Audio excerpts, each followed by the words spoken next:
we have a wonderful guest joining us in a very, very early morning from US.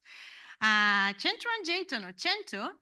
It's been an absolute delight working with Chenthu in many different sort of areas. We're currently co-editing the book. That part of the things sort of we've been doing in this hackathon will be fed into that wonderful book. But I really learned a lot from Chenthu since we met here in Vasa by the accidental visit here in North. Chenthu has extremely wide and very rich experience in diversity, equity, inclusion. He's currently an executive director of Equity Labs, an organization that is developing first type of tools for measuring, understanding, implementing diversity in smaller businesses, but also in larger businesses as well. He has been doing a lot of work in terms of developing DEI curriculum, best practice sharing, and many other things. So, Chenthu, it's so wonderful having you with us. And the screen is yours, and we're so excited to learn about your unique perspective because you have kind of gave us a task that we should be managing with empathy. And we probably can, very excited to hear how to do that because I think you're the best person to talk about that. Fantastic. Good morning. Can everybody hear me? Yes. Perfect. Good morning, good afternoon, good evening, regardless, depending on where you are in the world. My name is Chenthu. I'm talking to you from Denver, Colorado. And first and foremost, I just want to say a huge thank you for inviting me. And for all of the students who worked so hard on these cases. I also had the honor of serving as one of your evaluators.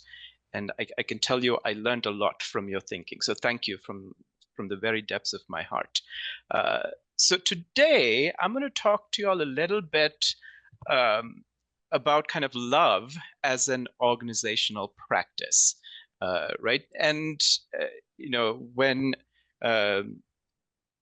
Dean Smale started talking to y'all, he talked about keeping an open mind about diversity, equity, and inclusion.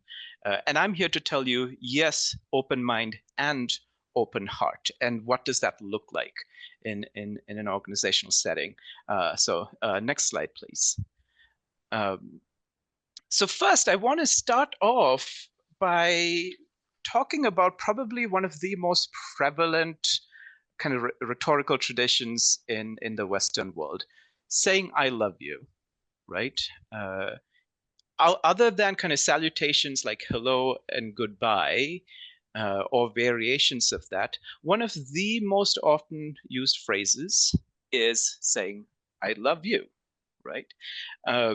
And when you hear that phrase, when you hear those words, we often feel valued. We feel seen. We feel understood. It gives us a sense of security and belonging, right? And it's a very powerful set of words. Now, I want to tell you a story about this phrase, "I love you."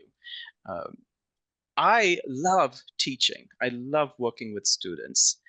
And when I first started teaching, I decided that I was going to start every class or the first day of every class in a semester by telling my students, "I love you." Right? Now, I'll be the first to admit, I am very quick to say "I love you." My wife, who's also on the call here, she will tell you that I told her that I loved her 6 days after our first date. Thankfully, she didn't freak out and run away. She stayed with me. Now we're married. Great. But when I first said "I love you" to my class, my students, one of the students reported me to HR. And they were like, "Oh, he said something inappropriate in class." And yes, I did say "I love you," and then I explained what I meant by saying I love you to my students. But it didn't land well because saying I love you at work isn't normal, isn't accepted.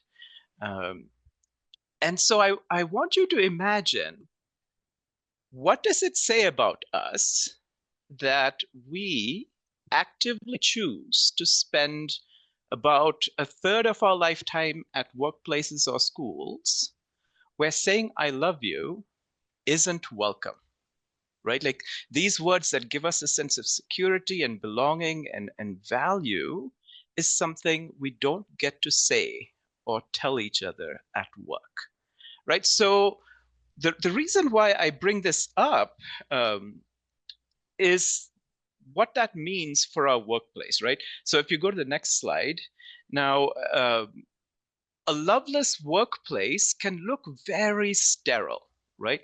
And based on the Gallup research from last year or 2023, right, about 1 out of every 2 employees is ready to walk out the door.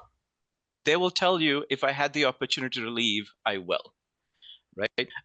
About a third of your employees will tell you that they won't recommend your workplace to their friends or their relatives or their networks, right? And both of those numbers are higher if you are a member of a minoritized community in your workplace, right? If it's a largely white male workplace, if you're a woman, if you're a trans person, if you're queer, if you're indigenous, if you're an immigrant, those numbers are higher. They're more likely to leave, and they're less likely to invite other people to join that network. And here's the thing: if a person leaves, it typically costs an organization about a third of that departing employee's salary to hire, onboard, and integrate a new person into the workplace, right? So a loveless workplace, a place where people don't feel that sense of belonging and security, is a financial burden to costs. And if you're in a SME, if you're in a small business enterprise, you can't really absorb that kind of turnover, right? So to me, talking about love in the workplace becomes that much more essential. If we go to the next slide, please. So I want to kind of introduce you to kind of 2 kinds of models that currently exist, right? The classical model of employment and a more sustainable model of employment. In the classical model of employment, first, they're largely individual centered, right? Like the unit of analysis is the individual. How much can one person create, produce, do, etc. Second, right, like the measure of an individual's success is usually profit or productivity, right? How much are you actually bringing in to the organization? That's why things like ROIs become so important. Next, there is a personal professional separation. You don't bring kind of the personal stuff from home into work, and you don't take your work into home. Now that is a pretty arbitrary separation. Most people, right, like if you're having a really bad day at work, if someone you love is sick at home, you're not coming into work with your full head and heart, right? Then the classical model also depends on this idea of extraction, right? The idea is always, how can I make the highest profits at the lowest contractual costs? And that means we're extracting things from people. We're taking people's efforts. We're taking people's intellects. We're taking people's kind of commitments. And we're doing the same thing with our planet. We're just taking, right? Resources, minerals, whatever it is. And lastly, the ultimate kind of responsibility is fiduciary responsibility. We have to make money for our investors, right? Like that is the kind of highest ethic. In a sustainable model, the unit of analysis is relationship, right? Like how much are people connected to each other, right? Like how much do we talk to each other? How much do we collaborate? How much do we think together? How much do we party together? All of that, right? Like it's the relationship centered. The next one, social environmental impacts are measures of success, right? It's not just about the money.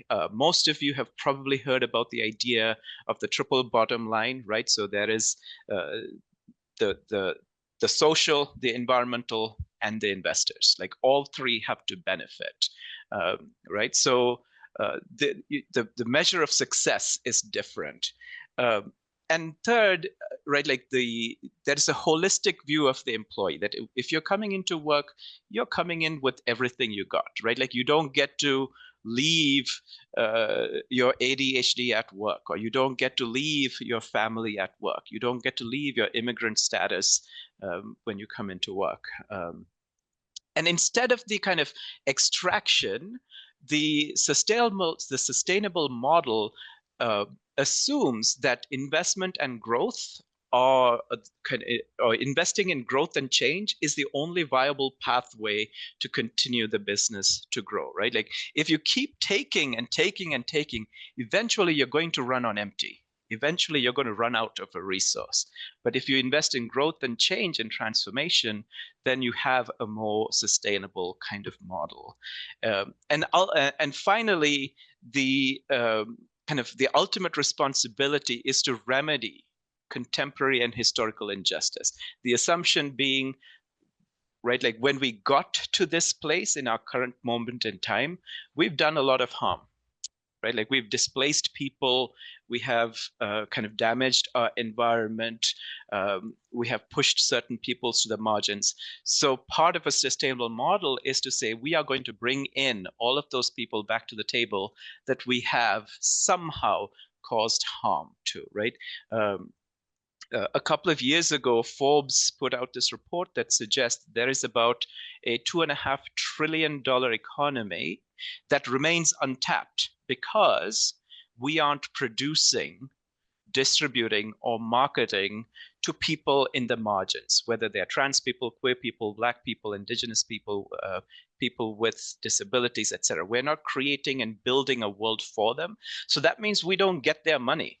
We don't get to do business with them, right? So the idea is that in a sustainable model, we have a responsibility to change the harm, to heal the harm that we've done, and that is a way to bring them back into the market, right?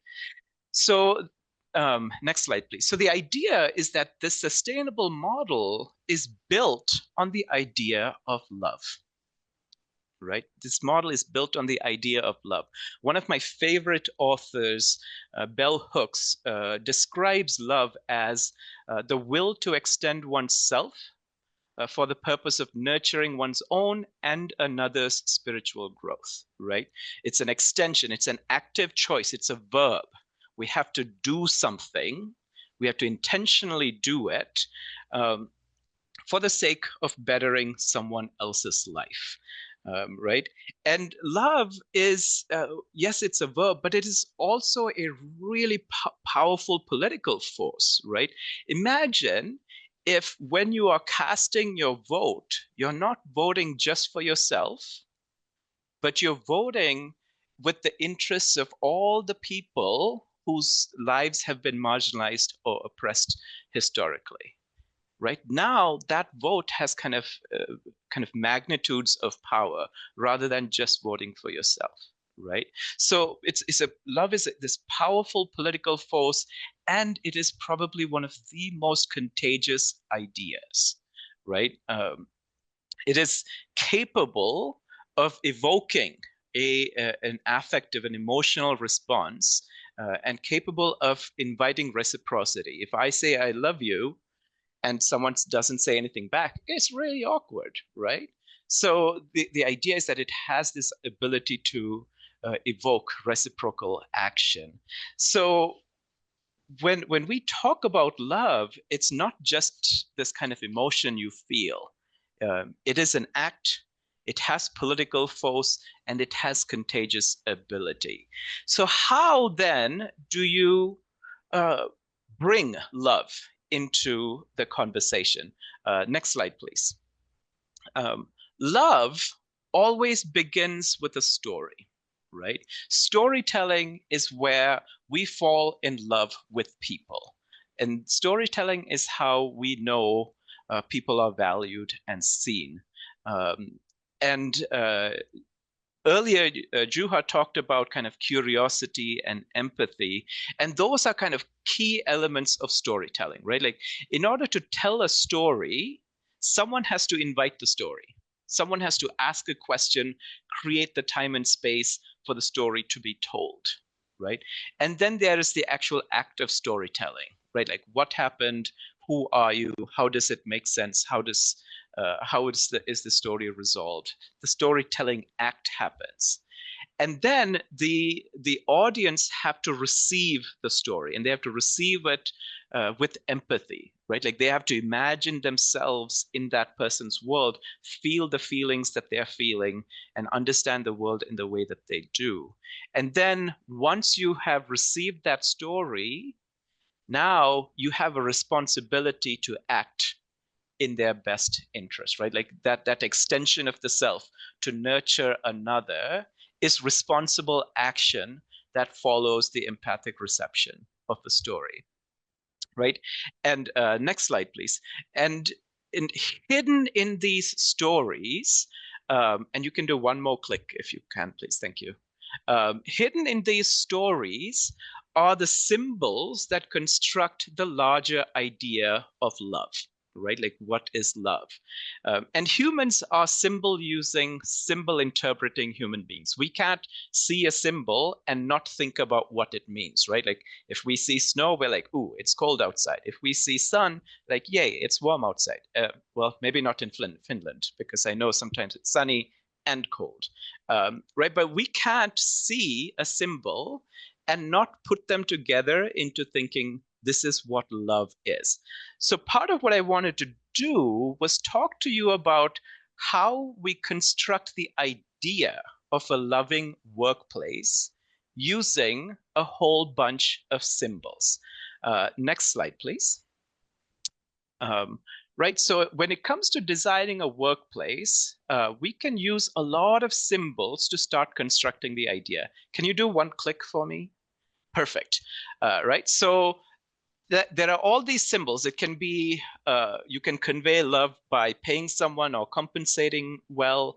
You can convey love by inviting them to the decision making, by kind of giving them professional development, promoted activities like happy hours, and things like that. You can convey love by giving someone an office space or telling them you can work remotely. You can convey love by inviting a lot of different languages into the conversational space, or making sure that nobody feels alone because of their identity, right? Like, make sure that there isn't just one woman or one trans person or one disabled person in the room. Now, designing a loving workplace requires kind of 3 steps: selection, organization, and evaluation, right? First, one more click, please. What you can do is you can make some explicit choices to say, my concept of a loving workplace is going to mean people are paid and compensated in a just manner. People get to kind of design their own workspaces, and we're going to have a lot of fun by doing during work and after work activities. Now, even as you're making explicit choices, there are some implicit choices that are being made without your conscious effort. One more click, please. Right? And here's where some of those identities come into play, right? Like, you might not actively choose to create a space with a lot of different languages or a variety of identities, but it might happen. And then what happens is, on the explicit side, we typically organize, right? One more click, please. Where we say pay and comp is the most important way that we can convey love. Then it's promoted activities, then it's physical spaces. You kind of weight them. And then what happens is you create an evaluation standard to say, this is what a good promoted activity looks like. And the thing is, remember some of those implicit choices? they still affect how you evaluate them, right? Say, for instance, you are promoting, you've decided that promoted activities is a way of conveying love, and you have after work happy hours, right? And you're still inviting people to have a good time. But imagine if Greta Thunberg was there, right? And she's not necessarily going to really engage. She might choose to just kind of be in the presence, but not really engage with someone.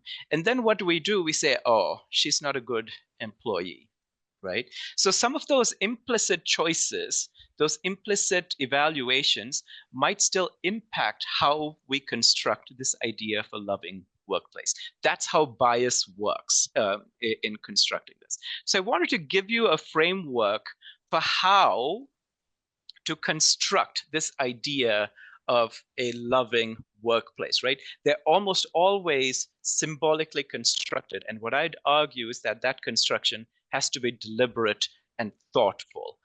Next slide, please. And what happens, one more click. What happens is that you can construct this idea with symbols, and inevitably there are going to be a whole bunch of tensions that play on them. So you can click 4 more times or 3 more times. And what happens is that there are these tensions that play out, right? Like anytime you'd say, this is how I'm going to express my love, there is the question of who's going to be included, who's going to be excluded. Stability and change, this isn't how we typically used to do it. What does it mean if I change it, right? So there are these tensions that are always going to play on what that construction of a loving workplace is going to be. And this is kind of where the idea is that we're always negotiating them, and we're not always going to get it right. Sometimes we'll get it right, sometimes we'll get it wrong.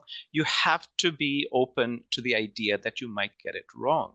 And you have to persist, right? Remember, it's an extension of yourself to nurture the well-being of other people. That means you're going to have to do things that are hard. Next slide, please. So what I want to kind of introduce you to is this idea of love as a heuristic. Now, heuristics are decision-making shortcuts, right? Like if we can't consider everything in making a decision, what are some shortcuts we can use? And when I started Equity Labs, I made the decision that our grounding ethic was going to be love. So what that means is that whenever we decide on something, whether it's a design of a product, how we market, who our clients are going to be, the usual question that we start with is this an extension of ourselves to nurture the personal, professional, and spiritual well-being of our people? If it isn't, that's not a good decision, right? And what can we do to make that better? So what we typically do is we always start with that question.